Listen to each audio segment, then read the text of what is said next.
Welcome to Platinum Property Training's podcast, where we will be talking about business, money, and let's not forget the economy, real estate, and bringing in real inspirations. These are people that are doing some great things in our world. Like, share, add this to your playlist, and subscribe. Keep track of our updates. Okay, you beautiful people, sit back, relax, let's listen, and let's get down to business. All right, welcome back to Platinum's Business Podcast, where we interview some upcoming businesses throughout Ireland. We interview some of the best people in the business, and we try and take back a bit of the knowledge that they have and how they're feeling with their own companies and how they're building them out. And we try and take the knowledge from the people that have it and give it to the people that need it. So we're really, really happy to have Garly Daly in from Daly's Fitness. As you know, we Platinum have a fitness group as well, which we were talking about there a few minutes ago. So we're going to try and figure out what Garly does on a daily basis, how we can get a few of us a little bit more leaner, slimmer, trimmer, get a few of them six packs that he has there in shape, and get a few fat property investors in good looking shape so we can go out and maybe raise some more money. And we're going to get to understand you and your business most importantly. Yeah. So Garly, you're very welcome to Platinum Property Training. Thank you very much. It's great to be on. Yeah. So look, a little bit about you before we open up. We always try and do. Give us a little bit of a background of where you're from, what you've done, and before you've entered into this world of fitness. Yeah, I suppose I'll take it back. Grew up in Tallaght all my life, and going back to when I first left school, I wasn't really sure what to do, if I'm honest with you. And when it came to the leaving cert, I didn't really put in the effort. I didn't really put in the studies, and I'll be honest with you, I was like, I'll be grand, I'll just show up on the day and go through it, and it'll be grand. So the results came, and to be honest with you, I don't think I even counted up the points. I got a couple of 100 points or whatever. I passed everything, but I wasn't even sure where I'm going to go now. So I told myself I'm going to take a gap year. That was a story I told myself back then. I was like, I'm going to take a gap year, figure it out. And because what I saw, even at that age, I saw people just jumping into courses just for the sake of it. So I was like, you know what, I'm going to take a gap year. I'm going to actually decide what I actually enjoy doing. And then from there, see what happens, So at time, few weeks in, few months, I obviously sitting around, and mom and dad were like, you're not sitting around all day. You're either going to college or getting a job. So at the time, there was a position, I think my mom knew someone in Duns as a manager or whatever. So I went over, handed in the CV, went for the interview, and started as a sales assistant in Duns. And well and good, obviously getting a couple of hundred every week, happy out. And the wage. That's it. That is it. Making the bread, So I was happy out for a few months or so. And I just knew, I think it got the realization there's nothing wrong with it as well. I know I've just people working in Duns 20, 30 years, and it supplies them with house and family, and that's great, but I knew I didn't want to be doing that for 20, 30 years, the same kind of repetitiveness. So one day I actually seen the area manager walking in, like the regional manager, and there was something about him that he just looked important. He seemed like he was, busy, and I just something tweaked. I was like, what, I'd love to be a manager. That's what I want, especially with the money being good. And at that time, I was just, yourself just chasing the money. So you starting to try and up your expectations. Yeah. I'm like, well, I'm here now. I want to get there. Yeah. I knew. Typical entrepreneur. I knew. Few weeks in, I was looking around and looking back on it now. I was like, who was I even to think that way? But obviously in my mind, I was like, I don't know whether it was like something to prove or knowing that I didn't do that great in school. I was like, I'm going to make sure I push boundaries here. But definitely I saw the area manager walking in, and he looked important. He looked like, when you just know someone has that aura about him. So I was like, that's it. I'm going to aim for a manager. No, few weeks only in Duns, no manager experience. I was only a nipper. I was only 17 at that time. 17, yeah. 16 and a half, I think it was. And so that's kind of in my head. I was like, I'd love to be a manager. That's the goal. That's the North Star, And at the time, I said it to the store manager. I went up to her and I was like, how would I apply for management? And she must have looked at me and says, "You, like, John, who are you to? You're only in a wet day. You're only out of school. Like, who are you to even think like that? You know?" But I had built up a relationship with her. She saw, I would always graft her. Like, she'd always back then, like, extra hours if you come in and drop a hat. I would definitely do it. So she said, "Leave it with me. I'll just keep going the way you're going right now." And I was like, "No, I want an answer. So the next time the area manager came in, I approached him, like, and I was like, just wondering how I'd become manager, like, and he looked at me. I think he was surprised, but he was also, I don't know whether he was like proud that I had the courage to come up, and I think he respected that, because where people would shy away. So basically what he was like, you don't have much experience, and at the time he was interviewing people who are well experienced and stuff. So he was like, you know what, if you can go away, get some sort of qualification under your belt, and then come back and we can talk, So it's mad the way you open up with that, and you listening to you now, it reminds me of, I don't know if you've ever seen Les Brown. Do you ever listen to Les Brown? Do you ever watch Les Brown in the Dome? No. So tonight when you go home, watch that. I must watch that upcoming. When I had fuck all, no money, no nothing. I must watch it 1,000 times. Yeah. But it's exactly what you're saying. Right. Les Brown went back in, and he wanted to be a radio host. Yeah. And can't remember the radio station, but he had nothing growing up. Yeah. Left in an abandoned building. Yeah. He had everything that was thrown against the wall, and just constantly wanted a little bit better in life. Yeah. One of the best speakers in the world now. I think he's 78 maybe, or maybe he's in his 80s. Yeah. But again, found a way, kept asking and asking and asking. And one day someone got really pissed drunk on the radio station, and Les was sitting there ready and hungry. Yeah. There's nothing wrong with it. And no. Does mom or dad is mom and dad still here? Yeah, mom and dad still here. Very middle class. But I suppose looking back, my mom and dad, I had a great childhood, great upbringing and stuff, but anything I asked for, I got. But I saw how hard they had to work to get that. Okay. And it was at an expense of, like, we're giving you this, but I could read between the lines, I could see, and even now I'm in a position now that I give back a lot to my mom. Like, no matter what, I try really look after her for birthdays, Christmas, and she's so appreciative of it, like, but I definitely my mom and dad gave me a lot of stuff growing up. Yeah. But I knew how hard they had to work for that. Yeah. So I think now I have this almost pressure on my shoulders to now look after. Well, you should. You definitely should. You will. So did they come from any business backgrounds? Or? My dad had a lot of businesses. I saw growing up, but a lot of them had failed. Like, he had a press and service. He was there was definitely times where he was always kind of trying, but it was very much, it wasn't a business as such. It was a bit of a side hustle, Yeah. Well, you didn't have all the shit you have today. True. I mean, if you're going back into the mid 80s or whatever, and you're trying to get stuff to work, you don't have business podcasts. You don't have people there to support you. You don't have other entrepreneurs. Like, an entrepreneur was a fucking weirdo. Yeah, true. An entrepreneur was a person that, well, what's he doing? Pushing, wanting more all the time, greedy son. Now there's, like, entrepreneurs have clubs. And if a business fails, well, the next one will work. So he tried a few of these. Tried, failed. Yeah, he tried. Not that I knew he had failed, but he went on to something else then and tried something else. But my uncle has a couple of shops in Dublin, ladies' clothes shops. He has one in Meath Street. Yeah. So he'd be very successful as an entrepreneur. And I definitely saw him growing up as well, and how, I don't know whether I seen him look after my nanny a lot, in terms of, like, with money or buying her stuff. And I definitely took a lot of inspiration from that at childhood without even realising, Okay, so I still have it in my head. I could see a vivid image of him looking after my nanny and stuff when he used to come into the house, So they've done a good job. You look like a good, young, healthy, good entrepreneur. I try. You didn't fall between the cracks. No, but I'm still learning, and I think I'll continue to learn. As I think we all will. I think the day you stop learning, or you think you know it all, you don't. You definitely don't.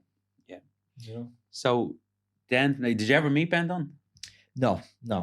Okay. I was more so with the Heffernan still. Heffernan, yeah. Lovely stuff.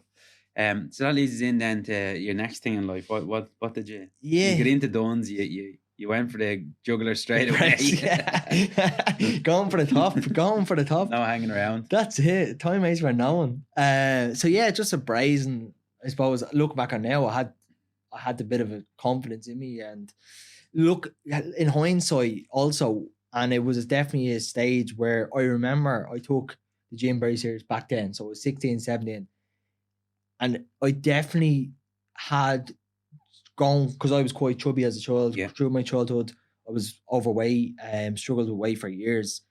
But I definitely know when I went through that transformation, I definitely felt the confidence in myself. Because I remember walking around as doing the staff member, and not that you're cocky, but you have the confidence to kind of, and I think looking back on now, was that the confidence why I had the confidence to approach the regional manager because I felt good in myself. Do you know? So that was definitely a direct correlation. But so I went up, as I said, I approached him, and he said, look, don't have anything at the minute.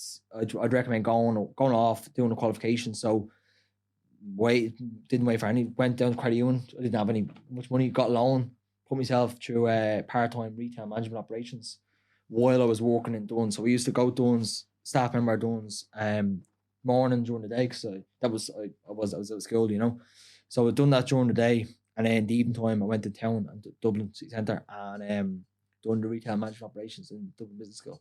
Lovely. While walking away, you know. So got the qualification. A year or two went by.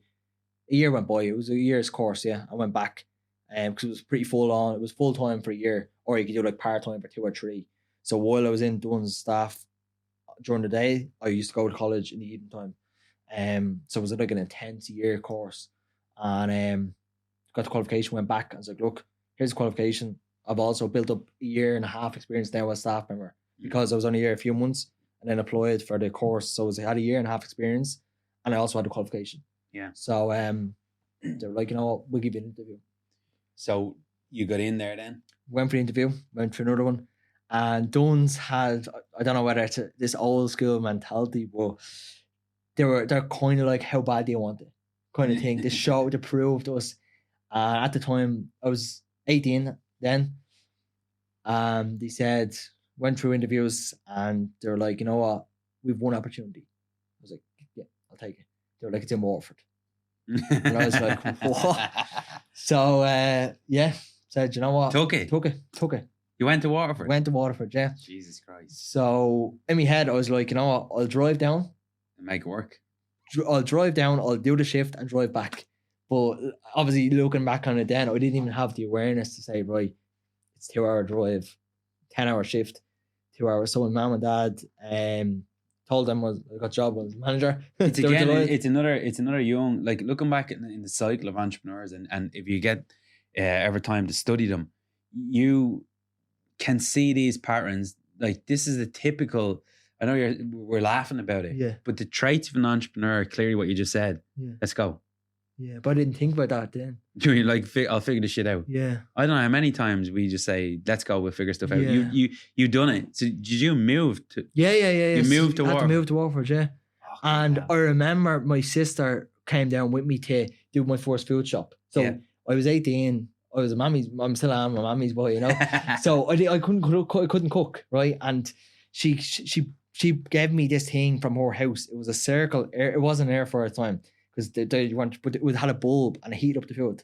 Right. But a pizza fitted in it perfectly. Right. And I remember being delighted that I could have pizza every single night from there. That I knew I wasn't going to starve. Yeah.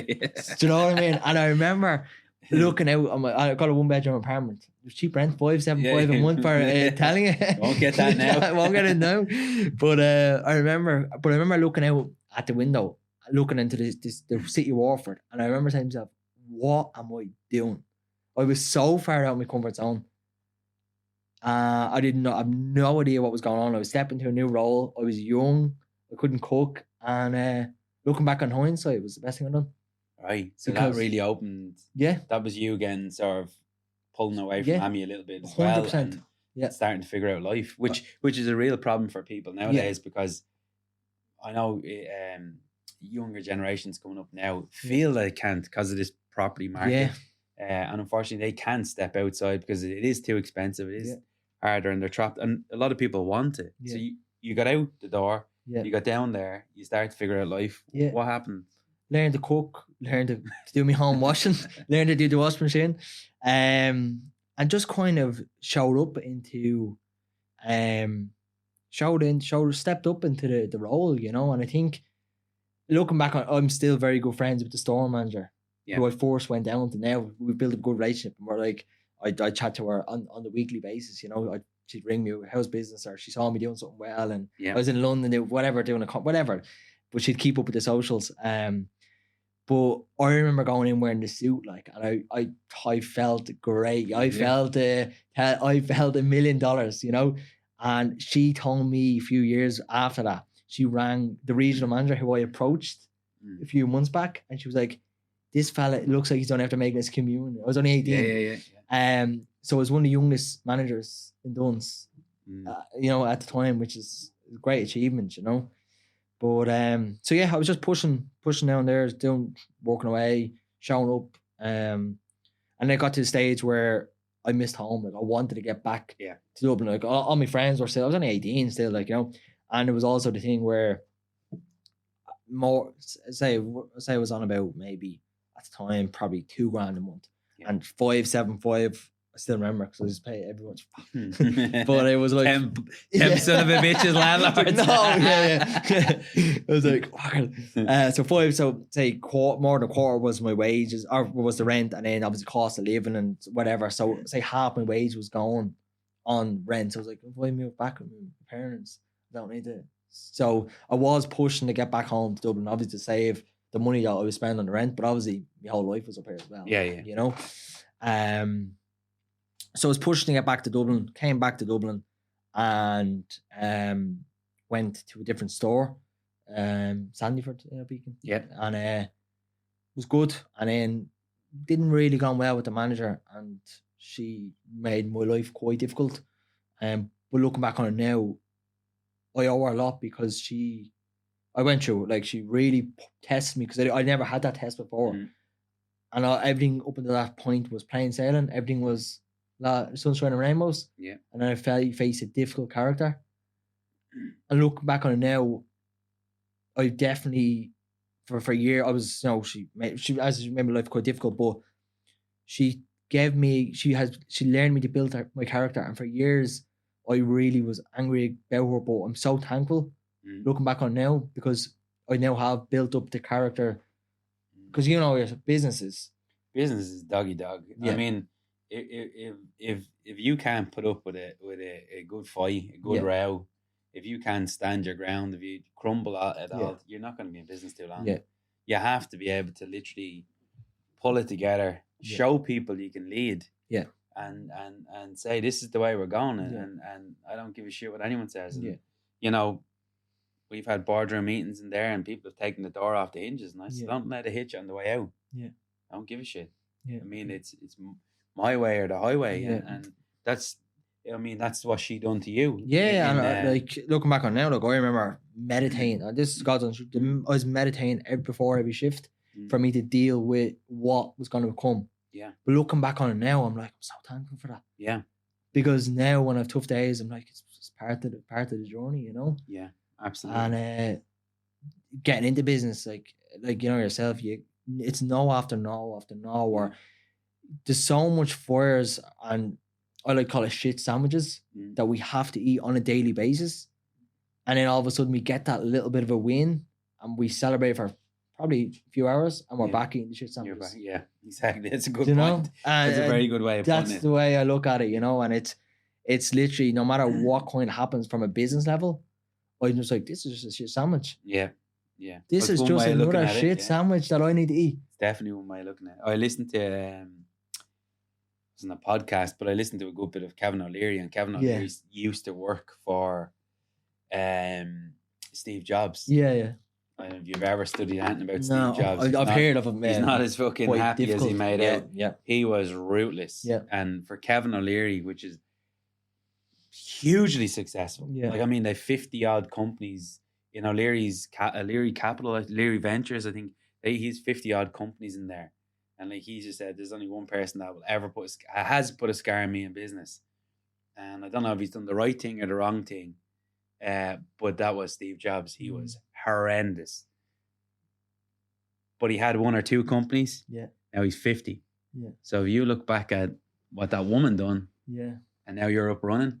Yeah. You look at that example from Steve Jobs being ruthless with Michael O'Leary. You look how successful that man is. Yeah. So that's why I'm the same. I like not trying to make friends. It's business. Yeah. And that's it. And it's a lonely doggy dog world sometimes. Yeah. I think people, you either grow or you shrink, and I think if you can take the lessons from no matter what you go through, you grow through it. Yeah. I went Tony Robbins in Birmingham there last year. It's like you grow through what you go through, and I try to reframe that as well. And I think with business, it's such an emotional. It's managed. Whoever manage their emotions the best wins. Yeah, absolutely. That's where fitness comes in for a lot of people. Yeah. So I mean, if you take which will lead into this now again, if you take, I'll just tell you I'll tell you where I'm coming from. Yeah. My little lad was diagnosed. Well, he had mild autism. Okay. And he was really fucking difficult years ago. Okay. Like years ago, I'm talking when he was a kid. He was extremely difficult. I don't know how me and Tara are still together. Yeah. But Corey Boy is unbelievable mind. Yeah. Like he is 100% little entrepreneur in there. Yeah. But I got a little bit depressed. Okay. I was like, what the fuck's happening? I have a plumbing business. I have plenty of money. Yeah. I have all this. Started the keys in the engine in the van one day, turned them back off. I was like, can't do it. Something was given in my life. Yeah. Hadn't a clue. Yeah. Had rental property. Yeah. Had money was coming from everywhere. But something just gave. I was like, what the fuck is this? Threw in the keys one day, said to Tara, I'm done. I'm giving up plumbing. I'm giving up trying to be successful. I'm giving up everything. I'm just going back to being fucking normal. And then Tara enrolled me into Darren Dillon's gym Kickstart. Okay. Now, here's the thing with an entrepreneur. If you get an entrepreneur in the early days that is struggling with something, or that's maybe put on weight, or maybe starting to drink, or maybe, and you probably see this, this is probably going to stand the hairs in the back of your head, but this is my life. You put him into a gym and you grind him like a dog. Watch what happens 100%. When you click in that. You talked about earlier on about, wow, I feel great in a suit. Yeah. When I put on a suit on, if I'm going out to raise money, I know I'm getting it. Yeah. I just feel like $1 million in the thing. Yeah. But what I'm trying to get at again is if you take that entrepreneur that's in there and he might be struggling at the start and you put him through intense fitness or whatever you do in the fitness world, that son of a bitch is going to grow. 100%. Or she's going to just take off like a fucking rocket. Yeah. So, and that will in some point all boil back to you of how you've taken that client, how you've managed his expectations, and how you've taken him from a broken mindset and given him hope again and really pushed him through the fitness program. So that's leading me into Daly's fitness. Yeah, for sure. And I think going back to what you said, I think if we look at it, so we look at it from a pyramid standpoint. You have everything in your life right now. You also have your health. Yeah. If I removed your health, you have nothing. Yeah. Because your health is the foundation that everything else lies on. And that's what, because I work with executives, entrepreneurs, it's literally like when you, for a lot of them, it's the last piece of the puzzle that they need because they have, so take for you, for example, going back to when you threw the keys there, you had the rental properties, you had a good family, you had a wife, everything in your life was perfect except for this one area. And when you unlock that door, it opens up, holy shit, I can operate at more level because you have more energy, you're sleeping better. And it's an outlet, I think, for a lot of people as well. It's like you probably knock on 100 doors a day and 99 say no. So that is a bit frustrating as well. So when you go into a gym and you let off esteem, if you feel great after. Yeah. And it does. I think true confidence comes from doing the things you said you were going to do to yourself and following through on that. Yeah. Because it's easy to not do it as well. Yeah. But it's almost like one step back, 2 steps forward with regards to the health and fitness. And I don't care. Everyone has 30 minutes a day to train. Yeah. to move. Yeah. I don't care how busy you are. And how I can say that with such confidence is I've had some calls with clients and they're literally on a plane somewhere, flying somewhere. So they're so busy, but they still carve out because they see it as an investment in themselves, and they know if I do this, X, Y, and Z is going to benefit. Yeah, like I was watching one thing one time. This CEO, like I know you're working with like some really big names and really big CEOs, and I mean they're obviously put so much time and energy into their businesses. Or then maybe they're under massive pressure, and then next thing they become fat heaps of shit. Yeah, and you're like, come on, what are you doing to yourself? Like letting yourself go. And I know what it's like. I've done it. Your business is going fine, but you've given up on you. Yeah, and so how do you like? We always talk about this work-life balance, which I think is bullshit. But I truly now, especially because I'm heading north, I'm 38 now, and I'm like, fuck, 40's just around the corner. I have to take this shit seriously. Yeah. And it was when my mum died last year, I really had to look at everything. Yeah. And one thing that I've been lacking and that I haven't been doing is treating myself correctly and the world of fitness. Yeah. I'm like, haven't got time to go to gym, haven't got time for this, haven't got time for that. And then I met one of my mentors, and he turned around and he said, Dave, which is 42, literally had minutes to live, and he's as fit as a fiddle. I was like, what do you mean minutes to live? Yeah, well, it was an underlying condition in his heart. I'm like, oh my fucking God. Yeah. So and I'm sure you're dealing with these people every day of the week. For sure. And sometimes, unfortunately, it's when people, obviously the wake up call is, let's say the first heart attack is the wake up call, or which is, it's but my dad, I'll tell you a personal story. I wasn't going to go into this, but my dad rang me about a year, this time last year would have been, and he said he was just being out of the doctors. He's been diagnosed with type 2 diabetes. Right. So I was like, I remember saying to him on the phone, I said, so what do you want to do? And he was like, I need to change. I was like, so it's go time. Like, I was like, because if you don't, you won't be around for your grandkids. Yeah. And he was a bit like, well, because I know when I went silent, I was like, I knew I struck a nerve, but he needed to hear that. Yeah. I was like, you won't be around for your grandkids. And next, the first step is probably, amputation of the legs, or the knee, or the arms. Second is you won't be around for your grandkids. And I think when you have a strong enough why, the how is easy. So long story short, he completely flipped the switch, and we reversed type 2 diabetes. Right. So it can be reversed out. So but going back to what you're saying is, it's either you make time for it, or time will make, you'll be forced to. So it's either a choice or you'll be forced. And sometimes when it's forced, it's probably could be too late. So in your business, like you say, there's a lot of wealthy people in there. I mean, did I like, I have this dude, boutique fitness, and Garly Started, he's not going to come in hard or whatever. Are you the way I sort of do property training? What do you like to do? Like if they don't if they don't do what you ask them to do, what do you do? You still take their money and... Yeah, like at the end of the day, I think where I come at the angle, and I think why they respect me from the get-go, is because when I first set up the business a few years back, I let myself go to shit. And I said that to you. Business was great, like business was booming. I was busy, I was starting off, and I was flat out doing this, doing everything. An entrepreneur, you're juggling at 10 different plates.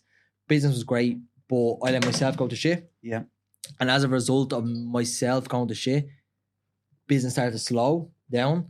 Not because I was any different from a coach perspective, but because I started to not feel confident in myself. And I wasn't executing on sales calls. Yeah. I was showing up on sales calls, and I was...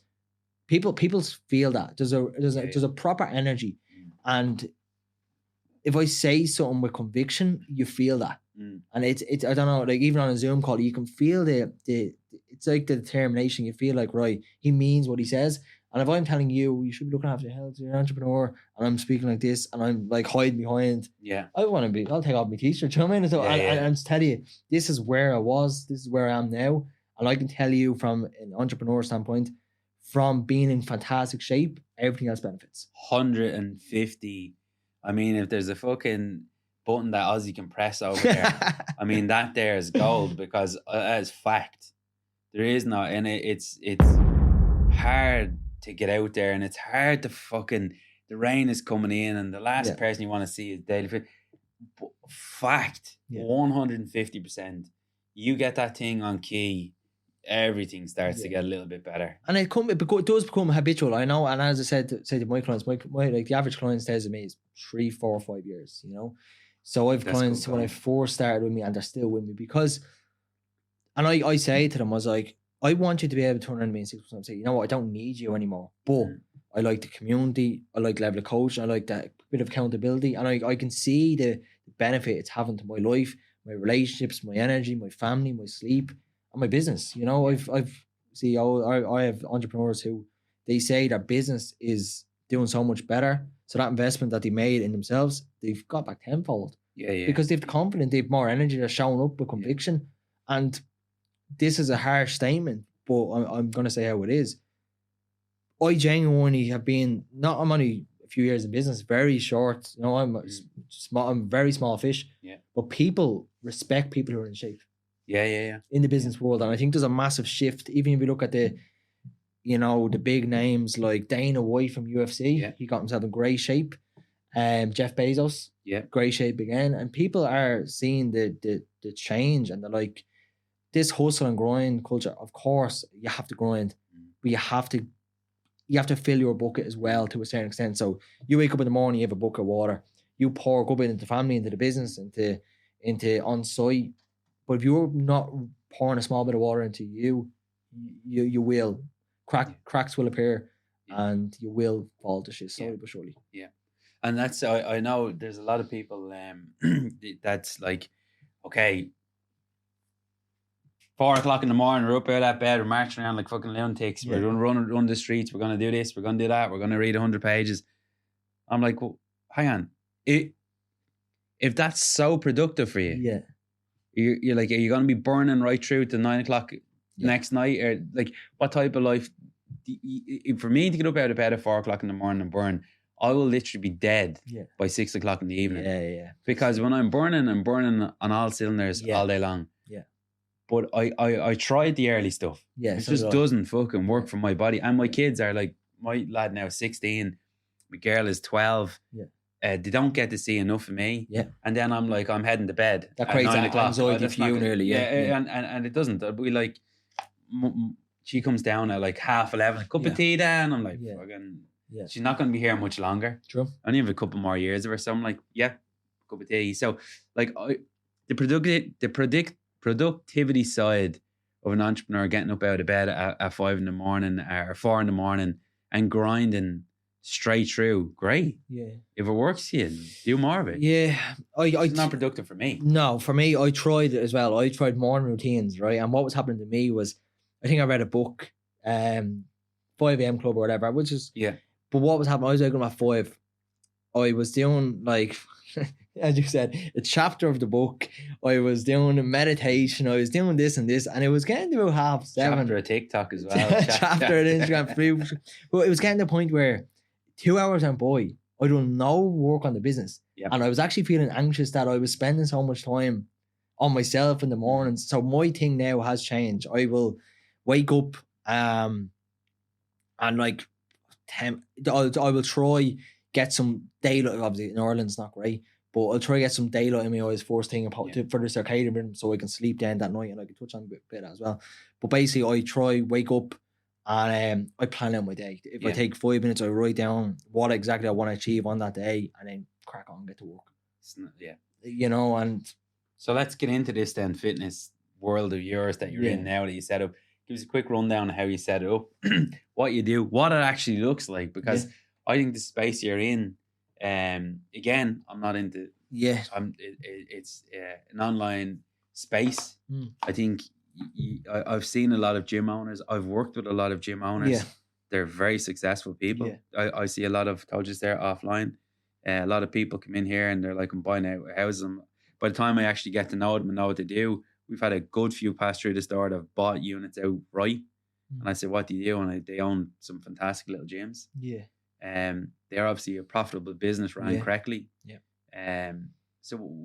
give us an insight of what daily fitness Yeah, is. so I suppose the fitness industry as a whole, there's two routes to go down. There's the brick and mortar, which you're very familiar with, which is the gyms, the in-person gyms.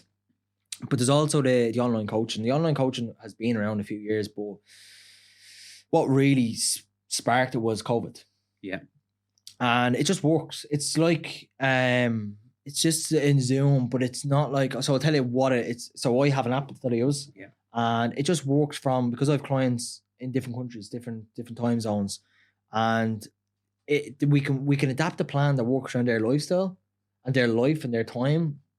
And so that they don't need to, because if you were to have to go gym at 9 a.m., you create a barrier for yourself instantly. Because if you wake up, you know yourself, especially working entrepreneurs, you could get a call like tonight. You could get something could happen. You get a curveball. Happened to me last night. I was ringing you. There you go. Like, sorry about that. So that's a curveball. Yeah. So if you had to be there at a certain time, it creates a barrier, and you throw a curveball at you while the barrier is there. It just sets you back. So if I'm like, right, Paul, you don't need to forget about the time. You just need to do this. We hit KPIs on a weekly basis. So if you have to hit 3 workouts in a given week, I'll sit down with you, I'll look at you from a week total and see what days are better to suit, what times, and we'll slot it in from there. I'm working around your life.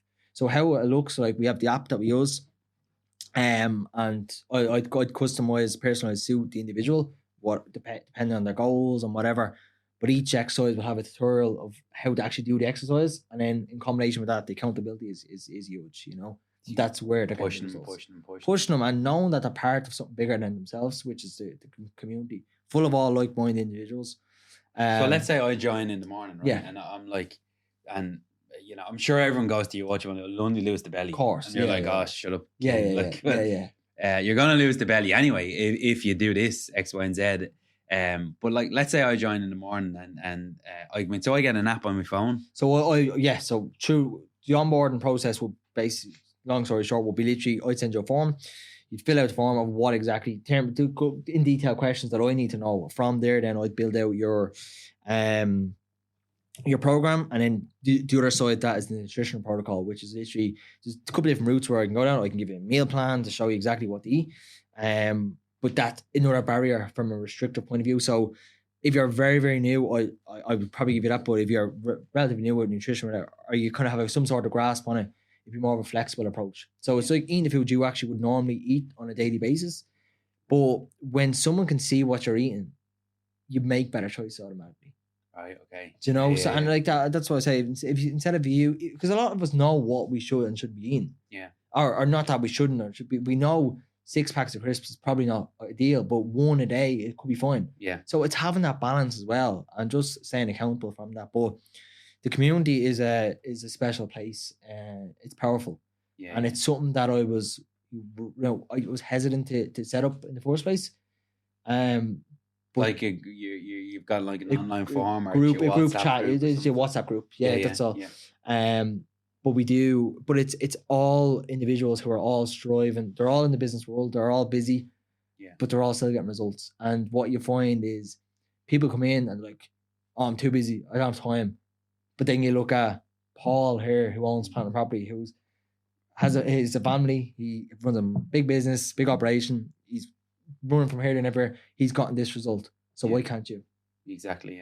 Yeah. So it's a story. Same in the property world. I mean, people are like, oh, I can't get on the property ladder. And I'm like, well, if there's last 10 people have. Yeah. I mean, it's just a skill set you don't understand there. It's like, so again, then you give them the plan, you give them an accountability, you sort of guide them through it. Is that, I'm just trying to get my head in there. Is that like you in behind and the app's going, right, we're going to lift like this? Or is it like, you lift a lot? Like, are you showing them how to lift weights? So there is a video recorded that shows them exactly how to do it properly. Yeah. All right. In combination with that, then it I obviously on the onboarding call we'd see exactly, so I can see what they do on. It's like Big Brother to a certain extent. Yeah. I can see they can sync their watches up to the app. Everything gets pulled through from a data standpoint. They weigh themselves, they put the data in the app, they progress photos in the app. Everything is done housed in the app, you know? Okay. So it's a one-stop shop for everything they need. And it's because the beauty of this is it's on their phone. everywhere we go, we have our phones with us. Yeah. So you know, that's why it works as well. So let's just say little fat Paul up in Planting Properties, like, I haven't seen anything hidden in his app now in the last few days. His payments are still going through. Yeah. Like, I mean, do you lean in there to the WhatsApp group, go, Paul, what are you doing? Like, you're gonna fall behind. Or if I take I take a few days off training of running or whatever we're doing, it just feels like you're back to the start. Feels like you're really, really, you're like, oh, fucking start again now. I'm sore, I'm painful, I'm, you know. Do you lean in there and say, Paul, come on? Or yeah, of course. And it's reframing, because a lot of people will be like, it's easy to get caught up in, it's often a story we tell ourselves. So if you tell us, back to square one, right, Paul, let's look at the picture you wore this time last year. Yeah. Look at you now. You're like, holy shit. That's the motivation I needed to see or hear, you know. And it's just, studies show you're more like, and it's 100% true. I have a coach. Yeah. I have a coach for a lot of different areas in my life. I have a mentor. Yeah. Like you have a mentor. Yeah. I have a big wig. So why? Because he's so the reason why I would have picked him, and he allowed me to pick him, which is more importantly, is that he's been where I'm going, and he has wore the jersey. He's felt the mistakes. He's not one of these people that is a show pony. He's like, I've done what you're heading into. I'm now taking my foot off the gas. You're going into a rocky fucking place here. And I'm like, I know exactly what I'm doing. I know exactly where I'm heading, and I know the risk that's on board. And I'll de-risk it as much as I can, and I keep and he's like, I don't, like, the amount of fucking time you put into your education now is like, so you have to remember again, I left school, I was thrown out of school when I was 15. Didn't know where I was doing, trying to figure out all this thing called life. Lost a lot of fucking years in it. I just didn't realize what I wanted to do, and there was no one around me saying, try this or try that or try these different things. So a mentor, like, take the word mentor out. Like, if you get someone that's, in my eyes, what a mentor is if you want to get one house and I've got fucking 10 of them, why wouldn't you follow my footsteps? If you really want one, if I was adamant to get that 6-pack, like, why wouldn't I? That's true. I'm like, you fucking had one. You were fat. Tell me what to do. But that's it. And I think it's because I have the authority, because I'm a business owner. I am a CEO. Yeah. I am in the trenches with you. So what you're saying, you're running from it. I made a phone call there recently. It was out of hours, 9, 10 o'clock. Most people wouldn't take that phone call. A lot of people won't. I took that. It's no. So I'm in the trenches with my clients. I know exactly the challenges and struggles you face, you're facing. I faced them at the start of my early stage of the business, because I was trying to juggle everything, but I was trying to get in shape as well. But why I'm so passionate, I think, is because I've seen both sides of the coin, and I'm grateful for that. I've seen myself go to shit.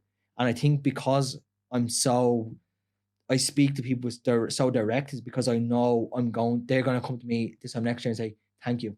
Thank you for telling me how it is. I'll tell you what you need to hear rather than what you want to hear. Yeah. So in the world of fitness, right? And this always is a question that I struggle with. Yeah. How important is it the shit you're putting into your mouth?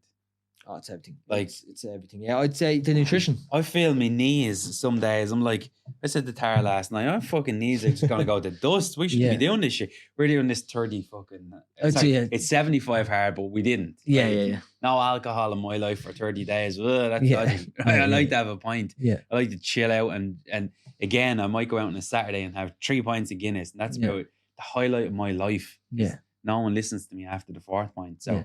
Or listen after when it's over.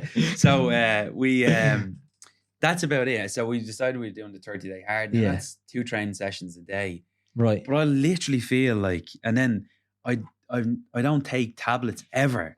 So I'm like, Tara's like, take fish oil, take this oil. I'm like, I can't even put it in my mouth. And like, no. So how important is nutrition? Yeah, it's huge, you know. And I think, so going back to nutritionists, I think, is definitely the pinnacle of the health and fitness world. And I see it sometimes, because like the industry as a whole is quite saturated. Yeah. You know, you go on the Instagram, you see everyone There's a lot of online coaches, a lot of PTAs, but that's when I got into the industry. I done my personal training qualification, my gym instructor qualification, and I done precision nutrition qualification. That was a couple of steps beneath the nutritionist. And obviously I went to England to graduate and stuff. And I looked at what is the best evidence-based nutritionist that I can be. Yeah. And there was one that stood out from the rest, and it's global recognized. It's letters after my name now. Good man. And that's someone who was crap in school, you know. Yeah, good man. So and it's not blow my own smoke mountain, but it's just I see. So I'll give you an analogy. You could do very little exercise, but you know what you're eating, you'll get fantastic results. Yeah. You could do all the exercise in the world, but you don't look at the nutrition, you won't get results. So that's like a crucial point that I'm going to say now. Yeah. Because I literally went to that gym every single night of the week because I'm like, I'm fucking doing this. Yeah. I'm not going to take no as an answer. But you didn't see results with it? Well, no, someone never told me. Yeah. So, like, again, you fuel your car with fucking wet diesel. So it's going to fart, splutter, and bang. And 100%. So I have a better analogy. You take your car. So I have a better analogy than that, right? You can use this one as well. This is a better one, right? But you take your car to the garage, the engine's gone. Yeah. Right? They replace the tires. Yeah. They spray the car. It looks perfect. The car doesn't move. Yeah. So it's like literally bringing your car to the garage because the engine's gone and you replace the tires. It's not.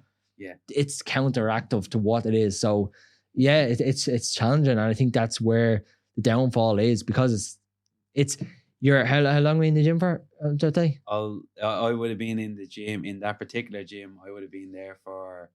Now it done me wonders. Yeah. Really fucking sparked a lot of great shit. Of course, and I think there's so much benefit to it as well, regardless of the nutrition side. 4 years, I don't think there was ever. There may have been. I may have missed out nutrition talks ever. Yeah, I'm just thinking if you would have brought me in there and said, "Here's a nutrition talk. It's €25 to come to." At least I could have made a decision whether I want to go or not. It's like us. We're running now around the table. It's 500 quid to come to. Yeah. And people pay attention. People pay attention as well. Exactly. I do agree with that as well. And again, if the nutrition thing would have been entered in, I 100%. could have saved a few kneecaps, or could have saved a little bit more. I could have educated myself. Yeah, 100%. But it's not only that, you educate others then as well from that. Yeah, or the calorie thing. So in the world of your gig, say, do other trainers just not talk about it because fuckers might get in shape a lot quicker? I think it's more so there's the confidence aspect as well. There's a lot of misinformation on the internet as well. There's a lot of shiny objects. It's the magic pill. It's people. It's part of the game. If I come to you and I want to invest, I want to see an ROI next week. Yeah, and we're like, there you go. Yeah. So it's like the nutrition. It's an evidence-based coach is less profitable because it's.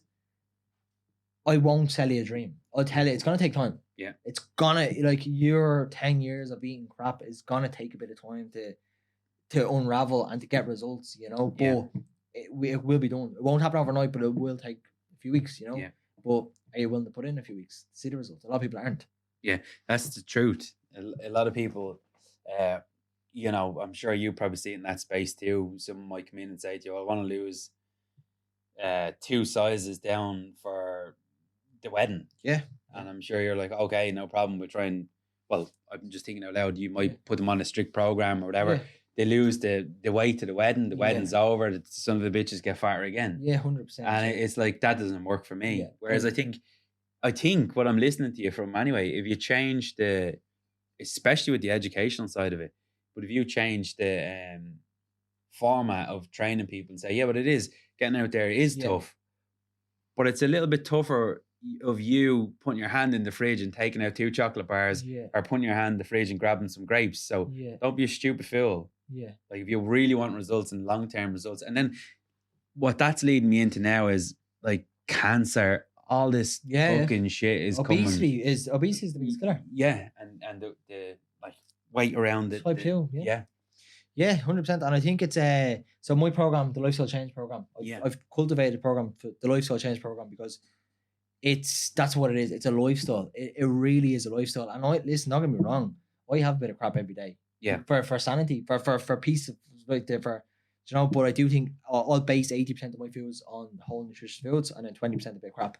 Just for it's good for the soul as well, you know. Yeah. You know, but it also allows me to adhere long term.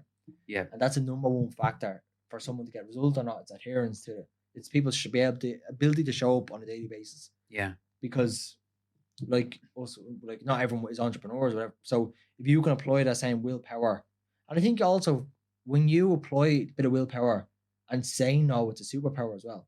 Because you're disciplined in the mind as well. And I do think, and that's why I do hard shit every single day. So in the world of fitness, because again, I'm pulling stuff out of my own mind here. Should we be putting it into our life every single day, or should we say, it's Sunday? Now I know there's another side to the world. We go, right, let's go 4 days. Let's be really healthy. Yeah, but you go 4 days and then Thursday, Friday, and Saturday you eat like a fucking idiot. Yeah. Like, what's the point of doing Monday, Tuesday, Wednesday? Yeah. So in terms of fitness or the nutrition, are you saying like? Well, see, now you're here to catch me. So well, like, how do you balance that? Well, so it comes down to like it's not the one meal that makes you fat. It's the multiple weeks of. So if you can have that balance, right. I don't believe in cheat days, but I think takeaway. I think there's two different routes to go down as well. It depends on your goal. Yeah. I coach people to live and I coach people to die. There's two different things. That's the route that I'm really seeing, right? If people want a longer approach, just explain it and just being open and having conversations. Like, depends on what your goal. If your goal is to lose 10 kilos, okay, how long do you want to do it? Do you want to do it? Like again, like from what I'm after seeing and what I'm hearing from you now, and why fitness has started to come a part of my life, I don't want to fucking die. Yeah, but I love it. Like, there's a certain part of my life that I was like, I don't want to fucking, didn't care about anything now. I fucking love living. Like, I wake up in the morning now and I'm like, boom, let's go. Yeah. I don't want to have a heart attack. I've nearly killed myself to build what I have. And now I'm like, right, protect that. And now protect yourself, you son of a bitch. You didn't. I let all this shit happen. And I mean, I think now the last thing I want is a big tightening of the chest and a big massive heart attack. So behind all the fitness or the energy, although my brain is saying, get out and do your runs, get out and do your thing. Yeah.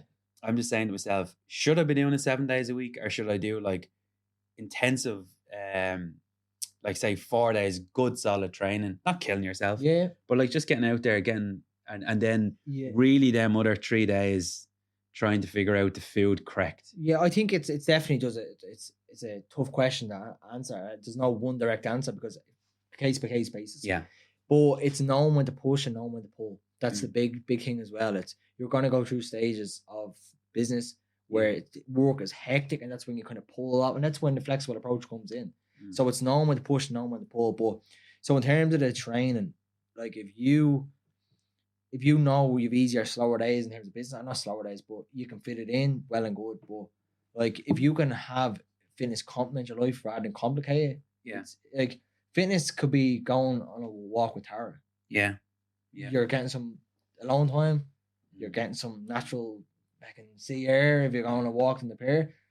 Like that's complementing your life, but it's also killing two birds with one stone because you're getting out there, you're getting a bit active, you're getting steps in. So it's I think it should complement it rather than complicate it. So it depends on like what you're trying to achieve again on goals aspect. But if you're just overall general healthy, I think there's no reason why you can't have like that balanced approach where some days you maybe go on a weight training session, other days you do a bit of cardio for your heart and lungs. And I think like this thing of killing yourself, that's just could be your ego as well, because I see it as well. I see we like to push in business, but it's knowing when to push, knowing when to pull. And from a cardiovascular standpoint, you could do 150 minutes a week cardio, and that's massive benefits to heart and lungs. And that could be 30 minutes. So if you're so I'll tell you a little strategy I use with some of the executives and CEOs clients. Some of them need to be on calls 14 hours a day. Yeah. 1 or 2 calls, they don't need to show their camera. They just need to be physically on the call. So what they do is they turn off their camera, turn off the mic, and they go on a bit of cardio. Yeah. Well, they have a stationary bike, and they need to tune in just for them to be, to show their name on the call. In a corporate world, or you know, it's they're doing They the know the cardio. boss is there. They're like, Yeah. turn up. Everyone else Yeah. turns up. And Everyone else turns up. they're on the treadmill, tipping away on the side. I have pictures from my clients, and they're like getting their steps done on the treadmill, and they have a big conference that you just need to show their face or show their name that they're present, because everyone else, you know. So, two big things then. Like, I mean, getting out there, getting your bit of fitness done, 100% works. Yeah, it definitely does. It works on all levels, right? We know that. We definitely know that if you want to be a bit more successful, if you want to do a few more things in life, you need to be in shape. Yeah. Right. What happened again? I'm going back to me last year. Very successful person I know, because I got fat. Like, I got fucking really fat really quickly as well. Lost my mum. No, what the fuck happened? Is that what you kind of? Yeah, just you said you're a mammy's boy. Yeah. I'm a serious fucking mammy's boy, right? And then that was taken from you. Yeah. So I didn't know what the fuck happened in life. I was like, I'm the youngest of 6. Yeah. I was everywhere. That thing was my world. So that gets taken out of your world. You crumble. And you literally, your body, from being so productive, and it just goes flop out. And when I went out, inflated like a balloon burst. it fucking did. And when I went out like that, everything went out. I was like, I'm giving up platinum, I'm giving up things. Yeah. I need to get back on track. As I did get back on track, we created more business. We've done a lot more different things. But again, it's the food now is at I've got my fitness back on. I think I'm still a little bit fat, but I've got my fitness back on track. But now I'm trying to push into the food cycle to really understand and educate myself again. And I honestly don't think there's many guys in your game actually given proper education on food. Yeah, I agree. And so going back to obviously touch on, sorry, obviously, do you think you've taken your health serious more because of the fasting or not? Yeah, definitely, 150 million%. Because I know now, after building what I've built and getting to the point I have and all these different things, she was healthy. She was not healthy. She obviously went through the meal. Yeah. But one day she was here, next day she's gone. I'm like, what the fuck is this all about? Like, why? I was telling her one day about a property, and she's like, she always, because I was the youngest, and because she knew I'd make things work. I was telling her about business world. Or what? Yeah, I was telling her about marriage spot one in Kildare Road. She was originally from Crumlin. She was like, oh, no problem. I'm like, she's not fucking listening to me. She's not. Really? Yeah. She was sort of. Yeah. She was figuring out, obviously, what I was talking about had zero, always interested her. Yeah. But at this point, I think she got really panicked. And like in the blink of an eye, she was gone. Yeah. And I was like, what the fuck? And then it's like if you ever buy a car, and I think this is important. If you buy a new car and you think, say you buy a black BMW, and you're like, no black BMWs out there. Drove today, a black BMW. Did you? There you have it. But then you buy one and you're like, they're everywhere. Yeah. So when she died, death became everywhere. Because all I was hearing was people dying, people doing, and you start to get doom and gloomed a little bit. And you start to go down a little bit. So now I'm like, right, I don't want to fucking die ever. I love things too. Like, I've been through the mill. Yeah. You get out the store, you'll always fix a problem. Yeah. But there's certain things that are inside your body that you can't fix, or you can't, I see other people that want to lose weight and they're like, I'm jabbing myself with a pen every day. I'm like, what the fuck are you doing? Yeah. Where did you buy that? Oh, girl in Tala. I'm like, what the fuck are you doing? Yeah. Get out and easy for me to say now. Couldn't have said it too easy last year. So getting back to the point, I think daily fitness and fitness and the nutrient side of things, and maybe you educating, because you're a really likable person. Yeah. And I think your business will go a really, really long way, and I'll bless it as much as I can for you. Appreciate that. I think it's definitely the education space and then the nutrient space that I'm really looking forward to over the next few years. So what, as I said to clients, so not only do I get them results, but I show them, I teach them. Yeah. So I coach and lead entrepreneurs and executives. That's what I do. Yeah. And it's a longer game, but it's tools that they have. And I want to show you why you're getting a result. Not just, I want to show you, right, this is how you're getting the result. You're not just, like I don't take any much pride in even the client's results. They get great results, but I'm like, you done the work. I didn't do. I'm just a vessel for my clients. Yeah. That's all I am. Yeah. I'm an information investor. I'll show you the strategy. Same if I came to you, buy my first property. Yeah. You give me everything, I just need to execute. Yeah. So, but I show you how to eat the foods you actually eat on a daily basis, but show you how to get results. Yeah. So it's an education, and it's a learn, and I think it's something that I tweaked in my mind as well. Is like, even from back from school, like even the doctor. So I'll tell you an example. Like, why aren't we teaching kids about nutrition as well? Like, you know, I know obviously it's go down a rabbit hole in that, but even the doctors are doing great work. There's a lot of doctors doing amazing work, and I'll be nothing without doctors. You know, and the first thing you get sick, you go to doctors. But I had a great conversation with the doctor, and he said, Gary, you know more than nutrition than me.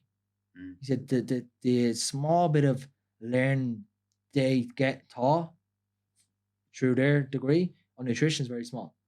Jesus Christ. When you think it, because I learned so much stuff, how can you be like, I'm a nutritionist, so I know a lot about nutrition. I'm a shit hot what I do. But if you talk about property, I will be like a lost puppy. Yeah. So it's well, that's why I thought, like, from I'd say that point that, you know, it is you of course get out and get healthy, but if you don't have an education of what you're putting into your mouth, because it's my hands, I'm going to go for the fridge, I'm going to go for the curry, I'm going to go for all these different things, and if I go for them and I'm not educated on it, well, sometimes if you have someone coming down hard on you and saying, well, you put that into your mouth, you're going back. The valve that is closing around your heart. Remember that thing that the doctor told you? That thing is going to start reclosing now again. Don't put the fucking thing in there. Yeah, and it's a leading indicator. So what you do now is you're rewarded for in the future. So it's not you put that in your mouth now. It's when you see it in a few weeks' time, and then you know it's going back on. You know, but that's why going back to it, it's the importance of educating people on it. Yeah, and I have some big, and it's the bigger companies are going down that route of health and wellness more and more, because how I know I'm going to put messages doing keynotes for companies for nutrition corporates. Yeah. Lovely. Well done. So I will I'm doing some keynotes, some lunch and learn they're called, where I get down to companies and I do a presentation on whether it be office workers or how the practical advice as well, not just this airy fairy. We've all seen the play with the fruit, the veg, whatever on it. That doesn't work. People need to be educated on calories. They need to understand about macronutrients and protein. A lot, like, you know. So you're going in for some big companies to get their staff back up to a level of productivity that they're putting the investment in you. You drive their staff. Everything goes up through. It falls back then to the CEO you may have worked with, and says, okay, well, now if I implement this to my 12 staff, 100%. and they stop being fucking sluggish fat people, and they start to take pride in themselves, and they start to move forward a little bit, 100%. You know, obviously the productivity is going to happen. Productivity goes up. It prevents sickness. People are motivated more. They're confident. They're stepping up. They're getting promotions because they have confidence in themselves. Then it's a complete cycle, and the morale is higher as well. Like, don't get me wrong, there's days where you feel crap in yourself, you know, but you do feel when you are working on yourself, and I think you've respect for yourself as well. When you put yourself through a bit of a workout, you feel the endorphins, a bit of discipline. The endorphins are flowing as well, you know. And that goes down to mental health, and I mean, your business is going to kick into in so many areas of mental health, and you probably have seen that, and you know, it is the best thing for mental health. So having a bad day, get your fat ass out into them pavements. Take a bit of a Gary's advice. How do people find you? Where do they get you? LinkedIn, Gary Daly. Daly Fitness. If someone wants to jump onto your training or your courses or your nutrition courses or LinkedIn, Gary Daly Fitness. Instagram, Gary Daly Fitness. Or LinkedIn, sorry, just Gary Daly. Instagram, Gary Daly Fitness. Facebook, Gary Daly Fitness. And that's where they can get you, and that's where they can join you. And what if I wanted to bring you into my 120 odd members to try and give them a bit of nutrition talk? Let's make it work. Lovely stuff. Let's do this. Any final thoughts? Just on with the business world, I do think it's hard. Entrepreneurship is extremely difficult, but you know, when you reframe it and like, this is exactly how it's supposed to feel, and this is why people quit. This is why we don't, and this is why we're going to make it. Did you see him at Rock? I did. Never go. Like, again, Beautiful. There's been so many times where you can give up. Yeah. Like if you're going through a bad month in business and the sales aren't in, and you can give up, and you can close the gates. But just remember, you're going back to work for someone, and you're going back to a salary, and you're going back to a paycheck. Yeah, for sure. That's why that rock is really, really important. It was given to me when we were going through a bit of a struggle. Yeah. We're always going through a struggle, but I mean, it's not always plain sailing. It's doggy dog. And I think if you get this fitness thing in, it definitely helps with discipline. And it definitely, sometimes when you've been down a road, and that's where the fitness world is a little bit, I'll finish in this one, but when you know there's 5K and your watch is going, you're at 1.7. You're like, the son of a bitch goes, you're at 4. You've one more to go, right? It's a fucking entrepreneur. Nobody's there to tell you. Yeah. It's just about there. Like when we're fighting for the sets of keys of houses, like I have to drive so many different people and so many, and you're worn out. Yeah. And then you get the keys and everyone fucks off. And you're like, what's that all about? Yeah. All them fights. You get the keys, you're left on your own again. Everyone disappears. Yeah. In the fitness world and in the 4K, as I always remember it, you just have to keep running. True, to get to the 50K. But that's the thing as well. It's a matter of, I think it's like when you show up daily and you don't know if it's gonna work out. Yeah, tests your character. It does. Yeah, and still to this day, like there's days where I come home and I'm like, you know what? Is this all worth it? Like, is it all worth it? You know, it is. So you're 10 years ahead. You're 38, aren't you? 38. I'm 28. What would you tell your 28-year-old self? Man, I like, seriously, what brings me thought back to this, I'll tell you one thing. When I first set up plant and property training at the start, I set it up to meet like-minded people. We set up with 2 different people, didn't work out, bought out the company, took it to where we are today. What would I tell myself? I fucking wasted a lot of years. On what? Just being a dope, being an absolute tick, trying to figure out life, being around friends. I'm not saying there's anything wrong with being around friends, but I was going to places some people didn't want to go to places. I'm always pushing the bar forward. Fuck me, if I could have got around people that was pushing the bar forward quicker, I'd be 10 years ahead. So I would have got to where I'm at again today 10 years ago, because I was trying to find it. There was nothing there.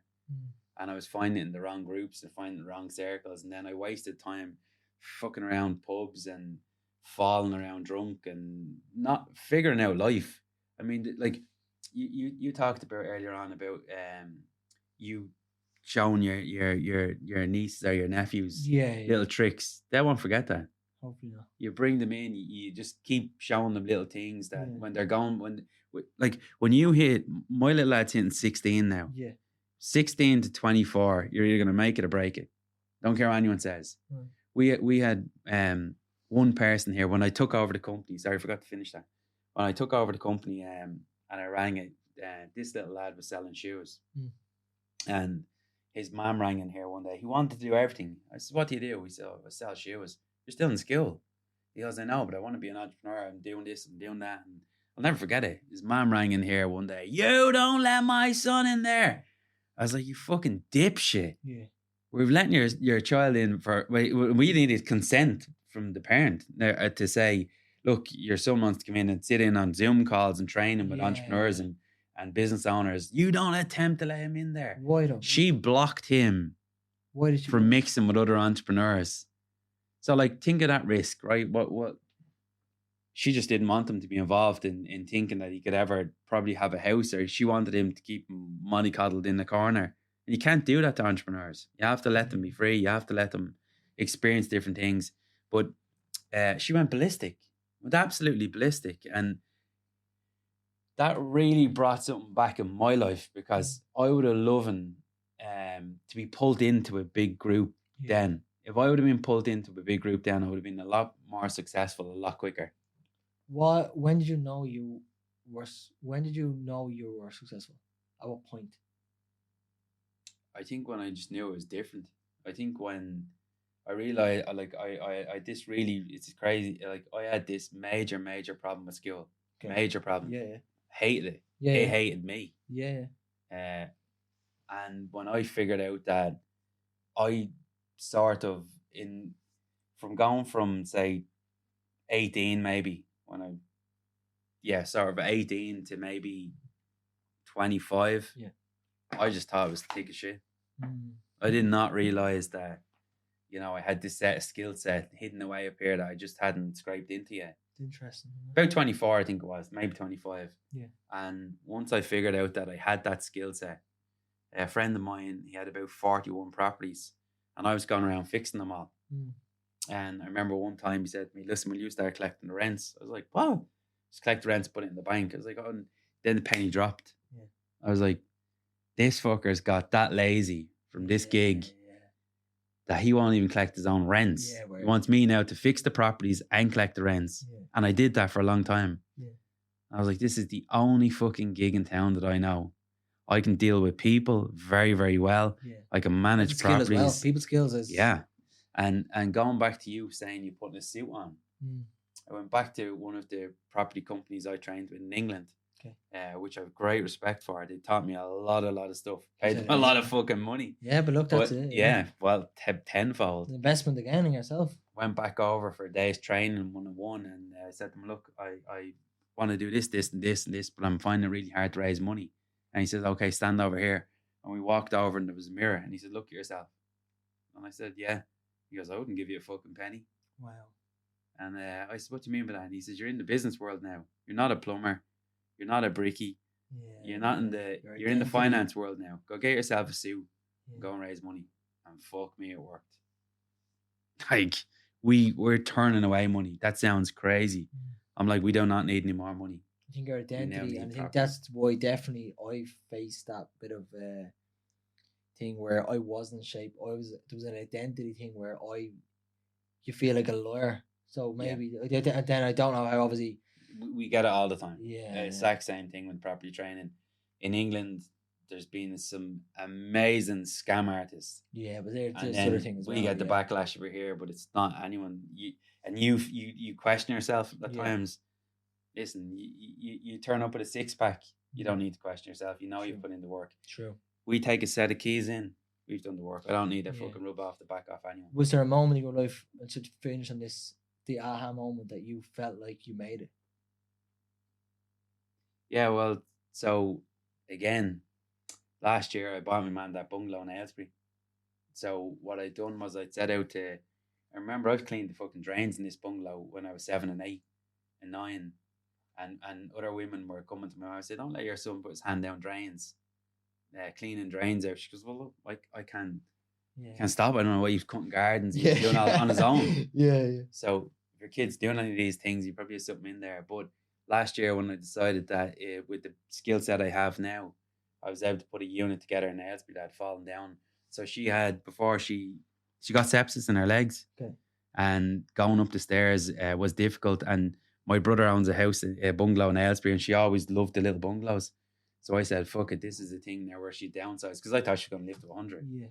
So I put the deal together, and then the deal collapsed on someone else. I went back in, I put it together, and it was probably the easiest finance package I've ever put together.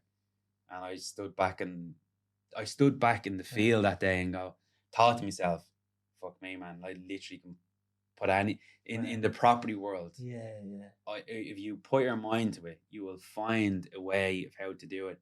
And maybe that little bit of why there was that I wanted to walk around that bungalow under something that I had done. So I'd put a couple of $100,000 finance together. Strong why?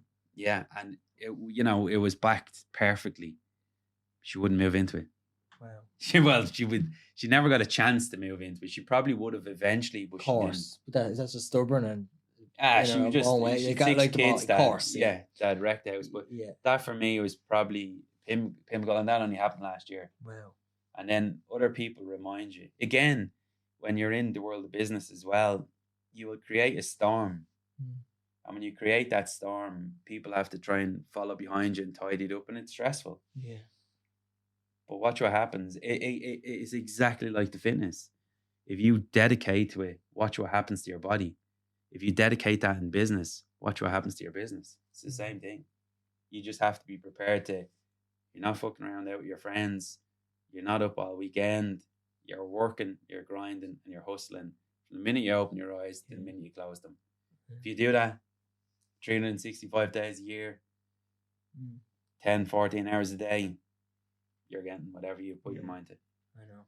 And that's what I don't see. Finishing as well. Like, I've still a long way to go, and I'm very early into my business, but I sacrificed so much stuff already for this. It's worth it. So much, and no one will even understand.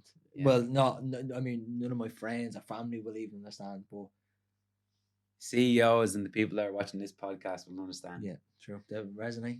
Gary Daly, I hope it's the start of something big. Well done. Hopefully. And I know you've done some fantastic things here, and what'll happen in an entrepreneur's life now, you'll just start expanding them right out. Yeah. And hopefully in the next few years, you're a leader here with fitness. That's it. Like, you know, as you said, like it's when you kind of fix that last bit of the jigsaw, you'll figure out that because of this, when you know it's like an investment, when you know you do this and you know you're doing it because you want every other area of your life to improve, it's easier to know why you're doing it. You're not just doing it for vanity reasons. You're doing it for life to not die. Yeah, yeah, that's exactly. That biggest strong enough why, like, you know. Yeah, and if you're reversing severe painful situations for family members, because if there's someone in the house with 3 kids and the doctor said to them, look, you know, the way you're treating you and your body at the moment, you're gonna fucking die. Yeah. But I mean, if someone comes back to you 6 months later and say, Gary, you inspired me to get up on my arse and change this shit, fuck the money. I mean, that works, you know. No, 100%. Money will always come. Yeah, no, and that's one thing I have learned as well. It's like when, you know, one of my clients, he's gone away to a festival, whatever, but I know how he's gone away now, feeling great, and he's only young, wife, kids, but how he felt first time talking to me now, I know for a fact he'll always be grateful for me, and he's my biggest friend. Like, he thinks the world of me, and he tells everyone about me. Yeah. And imagine when I teach you how to put property deals together, and then big CEOs you're knocking around, you're out getting all skinny and fit, and the son of a bitches are probably on $1 million or $2 million a year. That's it. You've built them relationships and keep building them. Okay, so that's a wrap for today. I'm really delighted that went into loads of different directions. You got into it deep. I know we were going to show a few training clips and all, but we will do another one of these maybe in the near future.